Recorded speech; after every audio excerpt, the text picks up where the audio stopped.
আসসালামু আলাইকুম রহমতুল্লাহি ওবারাকাতুহু। প্রিয় বন্ধুগণ, আজকের ভিডিওতে আপনারা শিখতে পারবেন সারাদিন শয়তান থেকে নিরাপদ থাকার দোয়া। প্রিয় বন্ধুগণ, শয়তান মানুষের প্রকাশ্য দুশমন। আল্লাহ তাআলা মানুষকে শয়তান থেকে আশ্রয় চাইতে বলেছেন। যখন মানুষ কোরআন তেলাওয়াতের মতো ইবাদত করবে, তখনও শয়তানের অনিষ্টতা ও কুমন্ত্রণা থেকে নিরাপদ থাকা ছোটখাটো কোনো বিষয় নয়। তাহলে সারাদিন শয়তান থেকে নিরাপদ থাকতে কি দোয়া পড়বেন? চলুন সেই গুরুত্বপূর্ণ দোয়াটি এখনই শিখে নিন। ছোট্ট ও ছন্দময় একটি দোয়া। সারাদিন শয়তানের অনিষ্টতা ও কুমন্ত্রণা থেকে নিরাপদ থাকতে এটি খুবই কার্যকরী। হাদিসের বর্ণনায় দোয়াটি হলো: أعوذ بالله العظيم وبوجهه الكريم وسلطانه القديم من الشيطان الرجيم।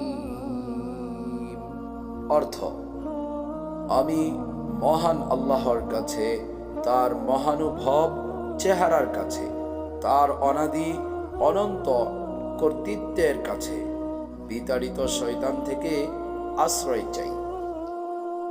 দোয়াটি হাদিসের বর্ণনায় এভাবে এসেছে: হযরত হাওয়াওয়াহ ইবনু শুরাইহ রাহমাতুল্লাহি আলাইহি বলেন, আমি হযরত উকবাহ ইবনে মুসলিমের সঙ্গে সাক্ষাৎ করে বলি, আমি জানতে পারলাম যে আপনার কাছে হযরত আব্দুল্লাহ ইবনু আমর ইবনুল আস রাদিয়াল্লাহু আনহুর মাধ্যমে নবী সাল্লাল্লাহু আলাইহি ওয়াসাল্লাম থেকে এ হাদিস বর্ণনা করা হয়েছে যে নবীজি সাল্লাল্লাহু আলাইহি ওয়াসাল্লাম মসজিদে প্রবেশের সময় বলতেন, আউযু বিল্লাহিল আযীম ওয়া বিওয়াজহিহিল কারীম ওয়া সুলতানিহিল কদীম মিনাশ শাইতানির রাজীম। আমি আশ্রয় প্রার্থনা করছি অতীব মর্যাদা ও চিরন্তন পরাক্রমশালী অধিকারী মহান আল্লাহর কাছে বিতাড়িত শয়তান থেকে।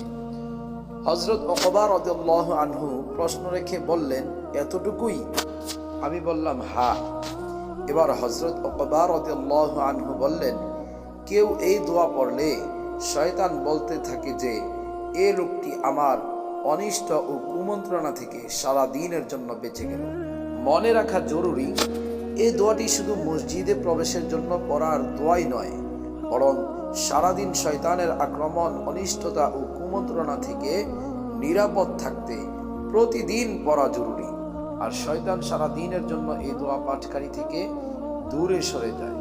সুতরাং মুমিন মুসলমান প্রতিদিন যতবার মসজিদে প্রবেশ করবে, ততবারই যদি এই দোয়াটি পড়া হয়, তবে এই কথা সুনিশ্চিত যে শয়তান মানুষকে ধোঁকা দিতে পারবে না, বরং সে সারা দিনের জন্য শয়তানের অনিষ্টতা ও প্ররোচনা থেকে মুক্ত থাকতে পারবে।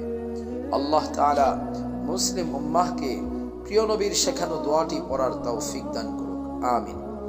সারাদিন শয়তানের অনিষ্টতা ও কুমন্ত্রণা থেকে মুক্ত থাকার তৌফিক দান করুন। হাদিসের উপর যথাযথ আমল করার তৌফিক দান করুন, আমিন। প্রিয় বন্ধুগণ, ভিডিওটি যদি আপনাদের কাছে ভালো লেগে থাকে, অবশ্যই শেয়ার করে অন্যকে এই গুরুত্বপূর্ণ আমলটি শেখার সুযোগ করে দিবেন এবং নিত্য নতুন আমলের ভিডিও পেতে মুমিনের আমল চ্যানেলটি অবশ্যই সাবস্ক্রাইব করে রাখবেন ইনশাআল্লাহ তাআলা।